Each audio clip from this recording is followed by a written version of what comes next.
कहानी है शरणार्थी की मदद। वह हांफते हुए जैसे ही खुले दरवाजे में घुसी कि तुरंत दरवाजा बंद कर लिया। अपने ड्राइंग रूम में अभिषेक और उनका बेटा कौशिक इस तरह एक अनजान लड़की को देखकर सन्न रह गए। अभिषेक गुस्से से बोले, ए लड़की, कौन है तू? इस तरह हमारे घर में क्यों घुस आई है? बताती हूँ साहब, सब बताती हूँ। अभी मुझे यहाँ शरण दे दो। वह हांफते हुए बोली, वह गुंडा फिर मुझे मेरी सौतेली माँ के पास ले जाएगा। मैं वहाँ नहीं जाना चाहती हूँ। गुंडा?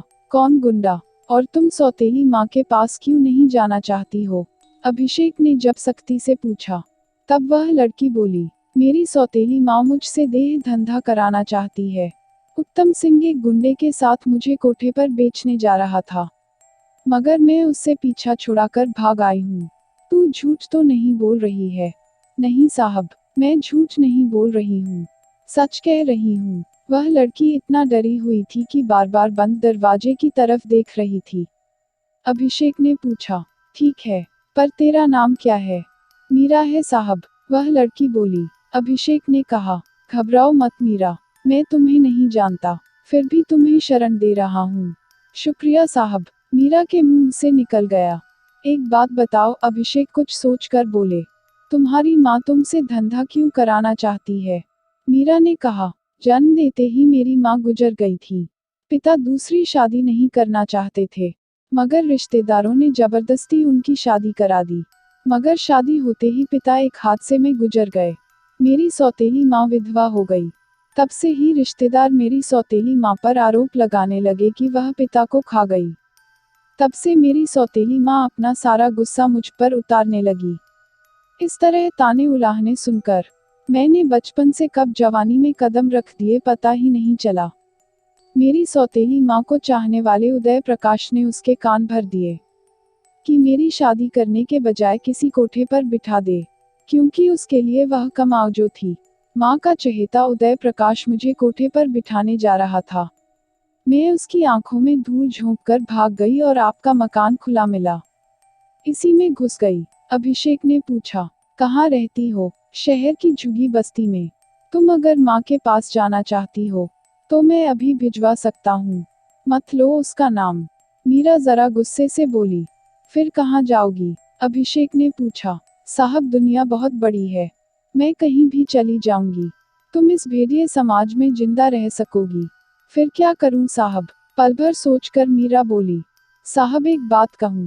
कहो। कुछ दिनों तक आप मुझे अपने यहाँ नहीं रख सकते हैं। मीरा ने जब यह सवाल उठाया तब अभिषेक सोचते रहे। वे कोई जवाब नहीं दे पाए। मीरा ही बोली, क्या सोच रहे हैं आप? मैं वैसी लड़की नहीं हूँ जैसी आप सोच रहे हैं। तुम्हारे कहने से मैं कैसे यकीन कर लूँ? अभिषेक बोले, और फिर तुम्हारी माँ का वह आदमी ढूंढता हुआ यहाँ आ जाएगा।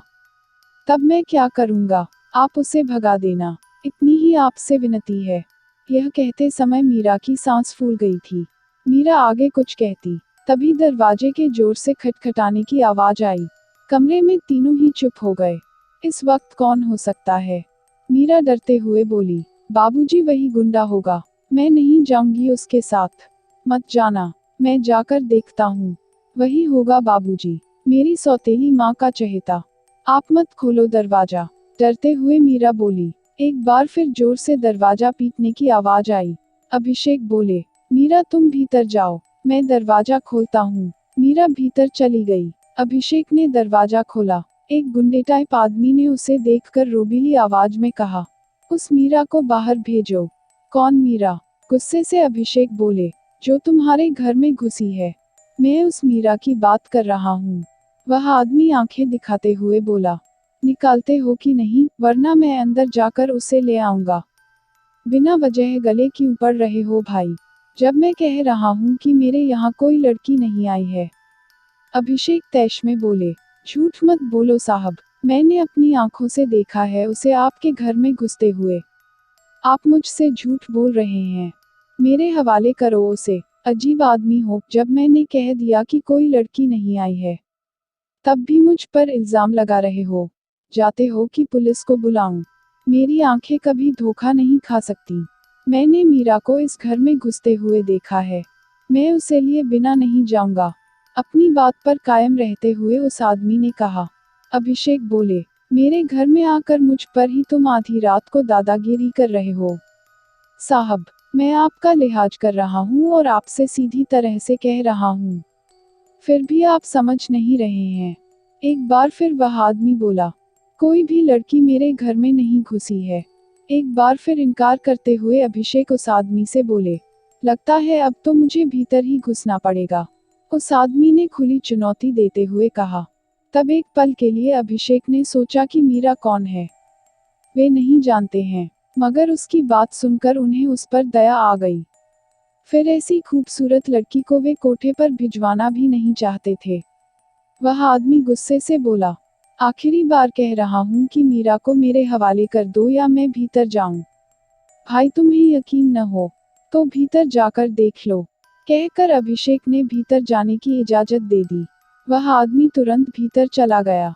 कौशिक पास आकर अभिषेक से बोला, यह क्या किया बाबूजी? एक अनजान आदमी को घर के भीतर क्यों घुसने दिया? ताकि वह मीरा को ले जाए। छोटा सा जवाब देकर अभिषेक बोले, और यह बला टल जाए तो फिर इतना नाटक करने की क्या जरूरत थी? उसे सीधे सीधे ही सौंप देते। कौशिक ने कहा, आपने झूठ बोला, यह उसे पता चल जाएगा। मगर मुझे मीरा को बचाना था। मैं उसे कोठे पर नहीं भेजना चाहता था, इसलिए मैं इनकार करता रहा। अगर मीरा खुद जाना चाहेगी, तब आप उसे कैसे रोक सकेंगे? अभी कौशिक यह बात कह रहा था कि तभी वह आदमी आकर बोला, आप सही कहते हैं, मीरा मुझे अंदर नहीं मिली। अब तो हो गई तसल्ली तुम्हें। अभिषेक खुश होकर बोले।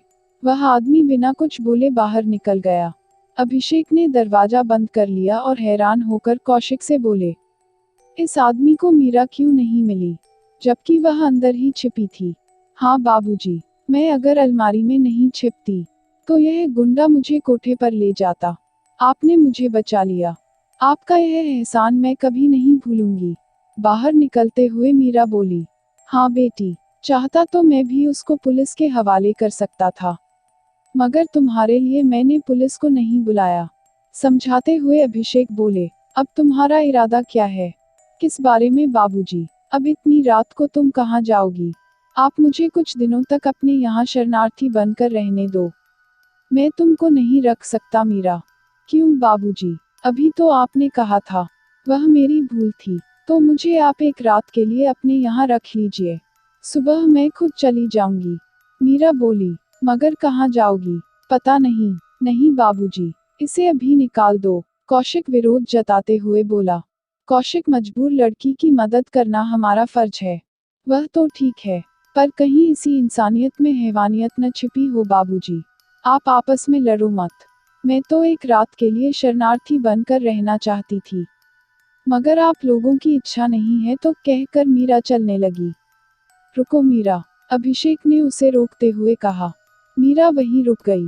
अभिषेक बोले, तुम कौन हो? मैं नहीं जानता, मगर एक अनजान लड़की को घर में रखना खतरे से खाली नहीं है, और यह खतरा मैं मोल नहीं ले सकता।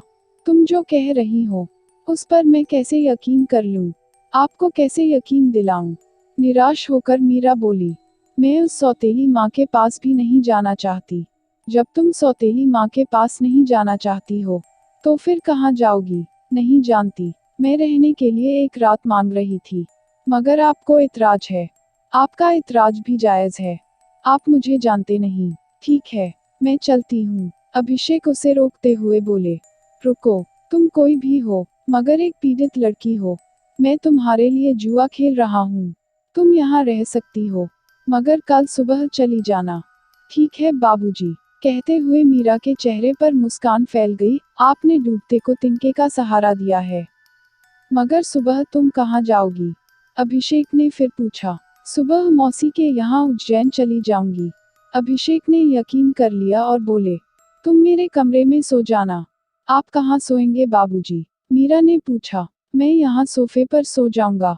अभिषेक ने अपना फैसला सुना दिया और आगे बोले, जाओ कौशिक, इसे मेरे कमरे में छोड़ आओ। काफी रात हो गई थी। अभिषेक और कौशिक को जल्दी नींद आ गई। सुबह जब देर से नींद खुली, मीरा नहीं थी। सामान बिखरा हुआ था, अलमारियां खुली हुई थी, उनमें रखे गहने नकदी सब साफ हो चुके थे। अभिषेक और कौशिक यह देखकर हैरान रह गए। उम्र भर की कमाई मीरा ले गई। उनका अनजान लड़की पर किया गया भरोसा उन्हें बर्बाद कर गया। जो आदमी रात को आया था, वह उसी गैंग का एक सदस्य था। तभी तो वह मीरा को नहीं ले गया। चोरी करने का जो तरीका उन्होंने अपनाया, उस तरीके पर कोई यकीन नहीं करेगा। मीरा ने जो कुछ कहा था, वह झूठ था। वह चोर गैंग की सदस्य थी। शरणार्थी बनकर अच्छा चूना लगा गई। अगर आपको कहानी पसंद आए तो लाइक और शेयर कीजिए और चैनल को सब्सक्राइब करना मत भूलिए।